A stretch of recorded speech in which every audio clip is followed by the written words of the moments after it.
মানি, কথাগুলো ইউটিউবে যাচ্ছে, সে কারণে বলি সম্পূর্ণটা প্রচার করবো। আমি রাষ্ট্রপতি মানি যদি রাষ্ট্রপতি আল্লাহরে মানে, আমি রাষ্ট্রপতি মানি রাষ্ট্রপতি যদি ইসলাম মানে, আমি প্রধানমন্ত্রী মানি যদি ইসলাম মানে।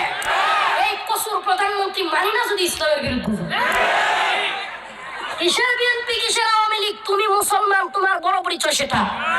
কিসের শুধু আওয়ামী লীগ বিএনপি? কয়েকদিন আগে এই যে মির্জা ফখরুল, এত বামপন্থী লোক, সে বলতেছে যে আমরা শরীয়তের আইনে বিশ্বাসী না, সরাসরি বলতেছে আমরা মৌলবাদকে প্রশ্রয় দিই না, মৌলবাদীদের সাথে নাই।